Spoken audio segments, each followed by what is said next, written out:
Hoje a gente vai entrevistar a professora Margaret Hago, do Departamento do Instituto de Filosofia e Ciências Humanas da Universidade de Campinas. E professora, no começo dessa entrevista a gente queria começar com uma pergunta sobre a sua trajetória intelectual. Então, lendo a sua obra enquanto historiadores, a gente percebe uma grande influência da filosofia, né? E a gente queria saber por que você considera filósofos como Foucault e Deleuze essenciais para a sua reflexão histórica, e quais são os problemas epistemológicos apresentados por esses autores ao longo da sua trajetória intelectual.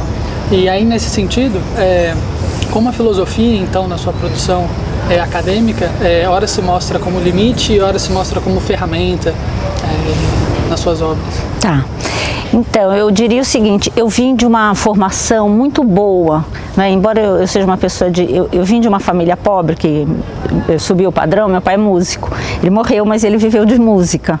Então, assim, não era muito fácil uma pessoa ser músico, não é? Em São Paulo, naquela época. Mas eu peguei escolas públicas num excelente momento, não é? Depois eu descobri que eu estudei na mesma escola que o Mota, Carlos Guilherme Mota, que o Fernando Novaes, que a Maria Helena Chauí, que um monte de intelectuais interessantes, né? Então eu tive uma formação muito boa e desde cedo eu fui fazer Aliança Francesa e eu fiz 10 anos de Aliança Francesa. Eu tinha 13 anos quando eu entrei. Muito pelo impacto da escola e dos professores de francês que eu tinha. E fiz União Cultural e estudei literatura americana. Então eu acho que assim, eu tive uma formação e eu gostava muito de estudar.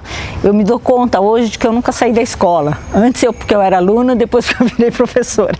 Então eu continuo na escola desde sempre. Então eu acho que assim, eu sempre tive uma ligação muito forte com leitura, com estudo. Embora a família fosse de música, mas tinha um lado também da leitura. Não é à toa que meus dois outros irmãos, a Beth e o Tônio, são professores universitários. Então acho que teve esse impacto.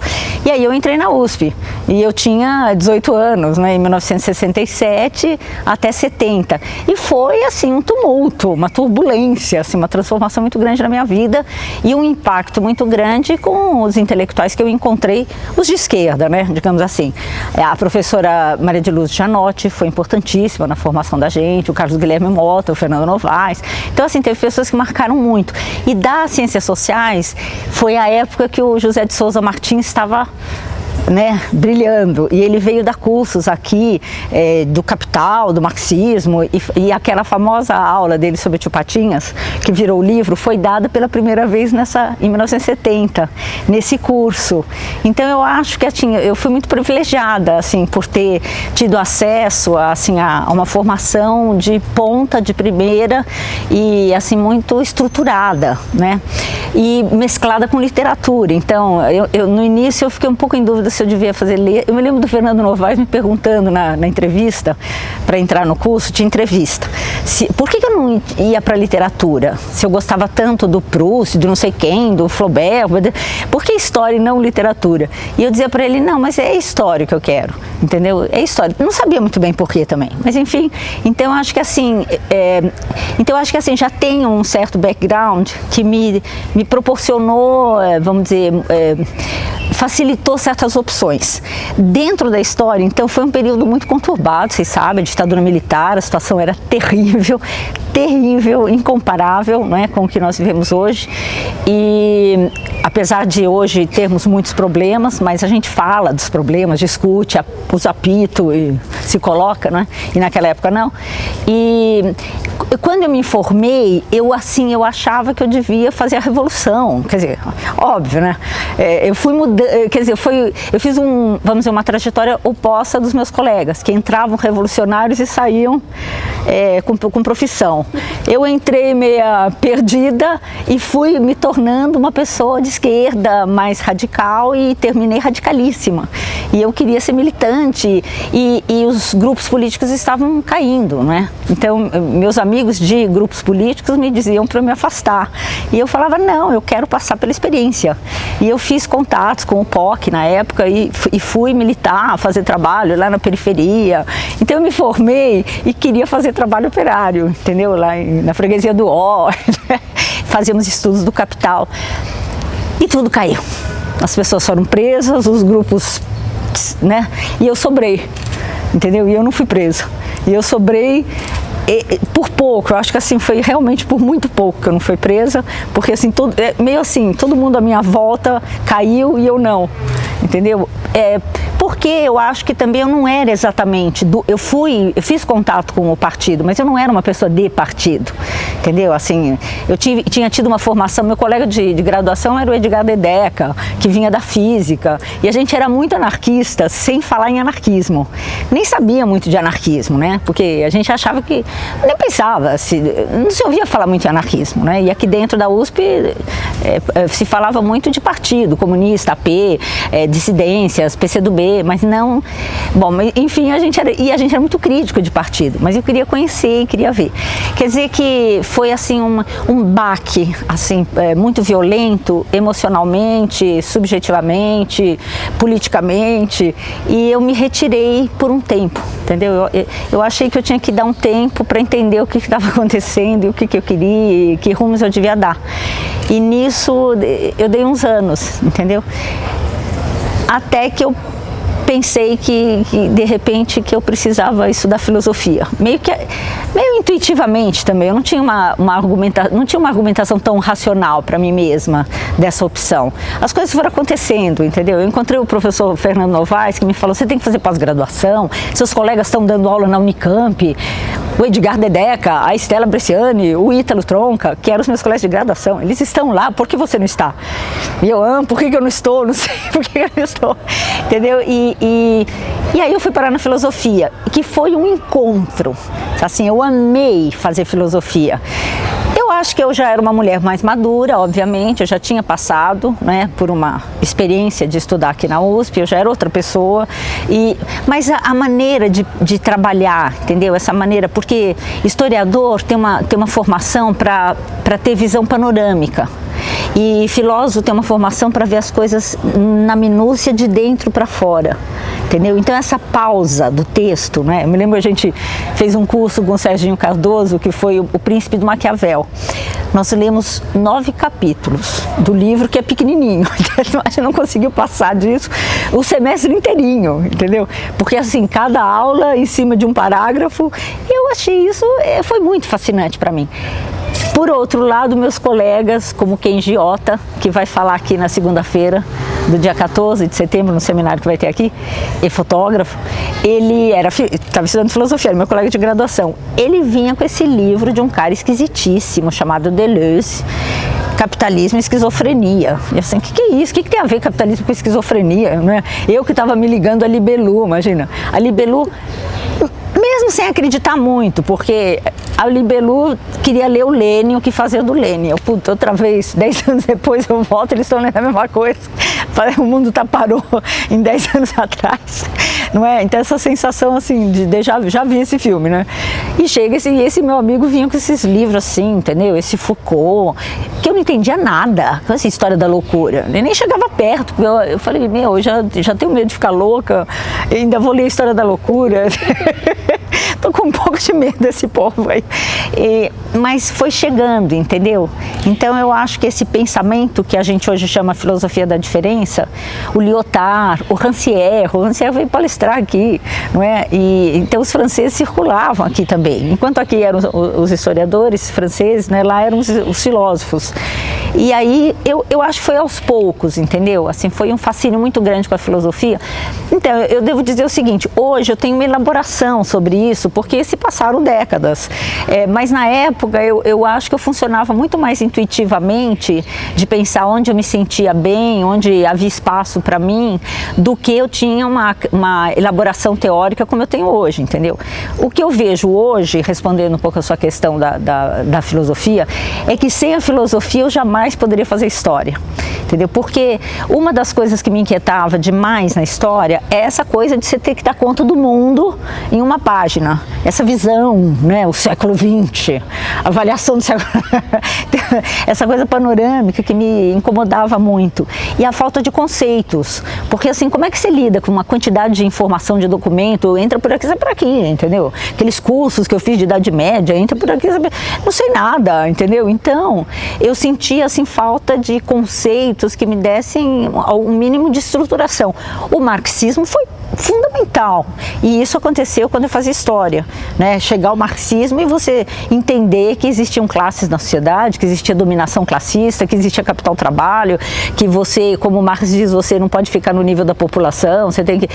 Toda essa questão, método dialético, acho que isso foi, entendeu? Porque assim, o que tinha no Brasil até então? Positivismo, não é? Quer dizer, quando o marxismo entra, foi um puta ganho, entendeu? Um ganho imenso, porque a gente teve uma elaboração teórica e uma percepção política e filosófica do mundo impressionante, foi assim, né? E o Jorge Lucas, isso e aquilo, então foi assim fundamental.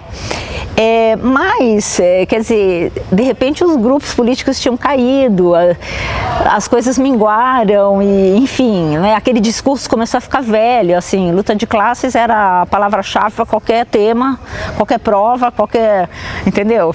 Estava velho, então para mim tinha envelhecido.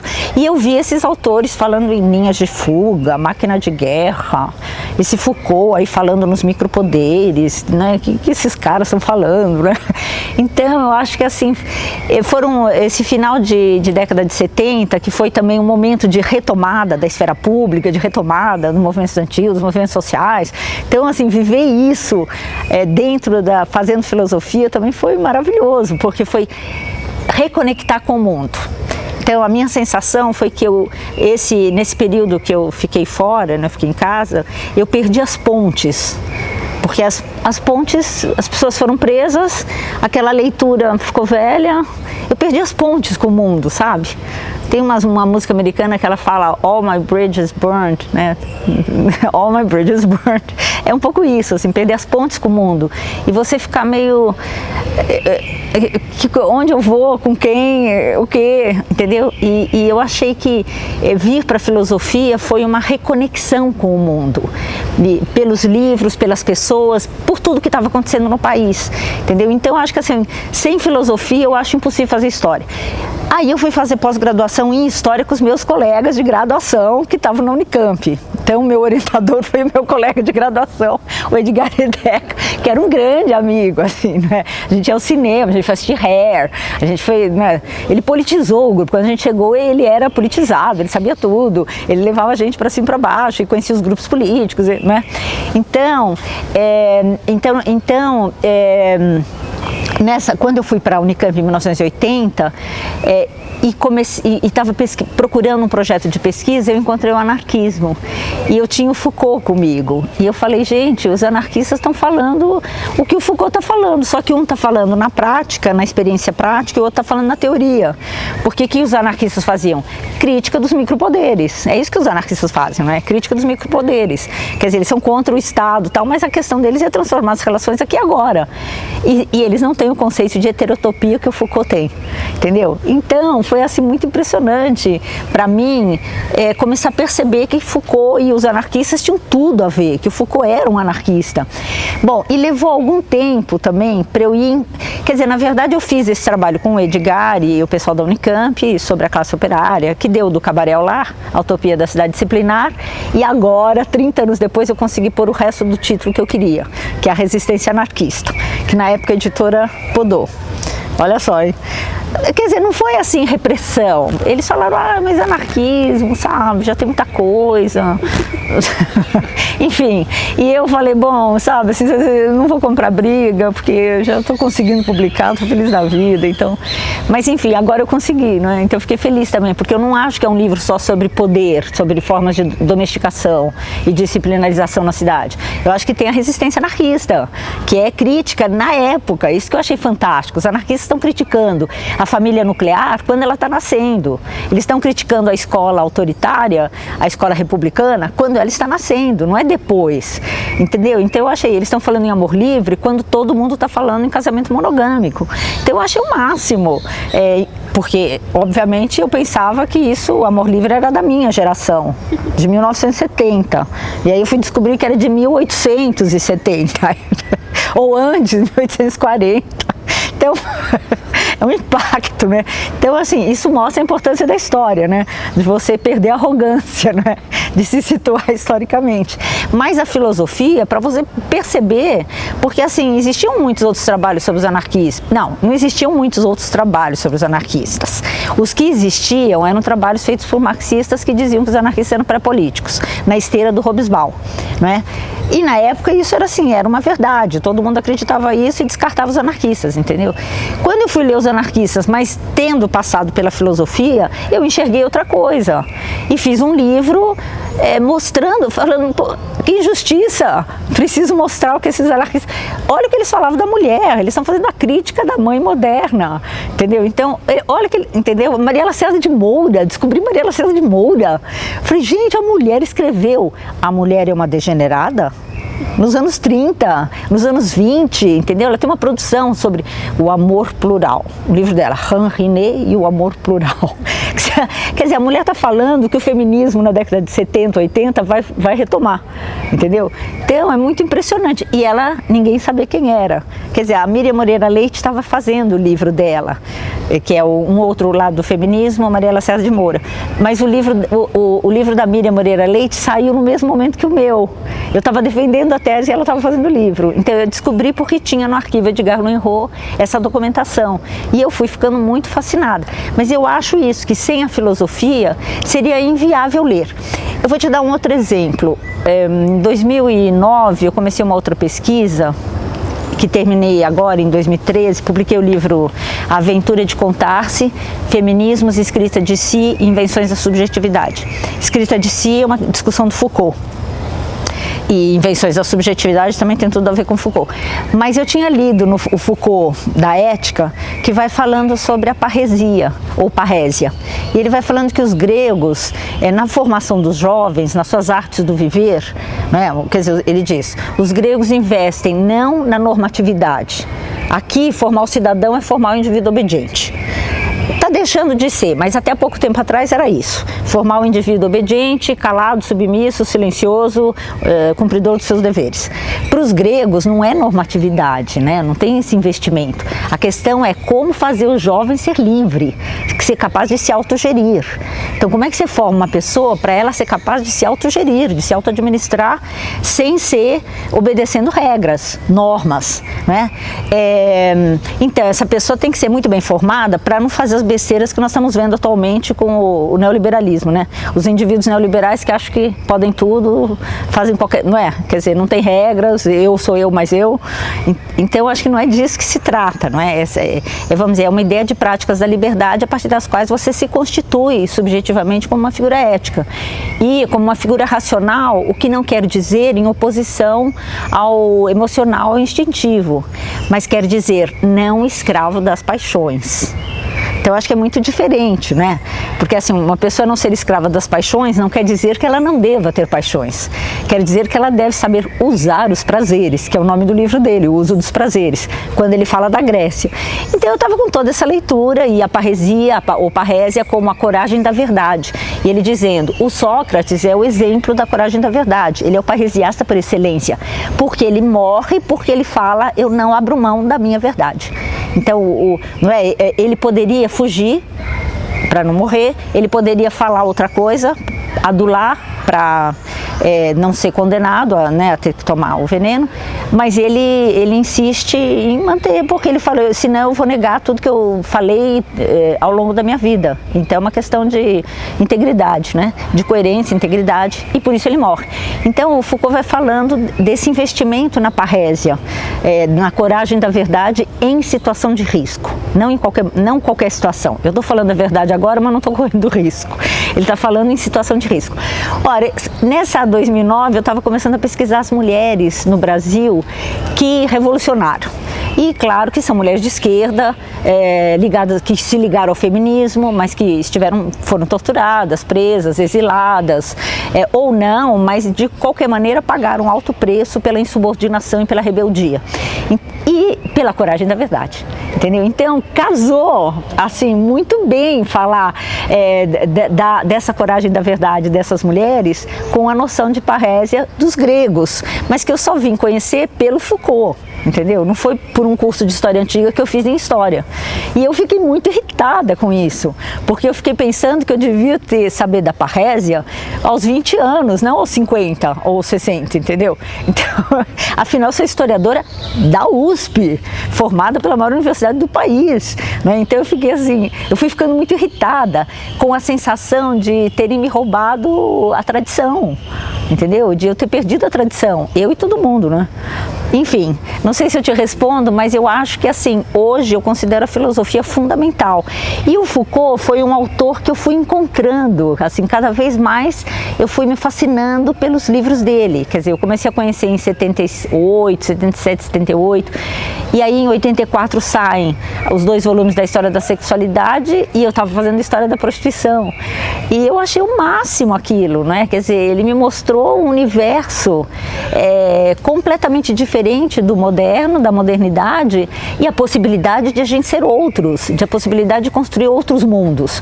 Porque essa ideia de que você constrói outros mundos só daqui para fora e não passa por você, o marxismo apostou nisso. Quer dizer, o marxismo, não sei tanto o próprio Marx, entendeu? Não acho que está no Marx isso. Acho que foi apropriação, né? Então, eu sou da época que os revolucionários espancavam a mulher, né? Quer dizer, ele era revolucionário com pobre, com as mulheres, entendeu?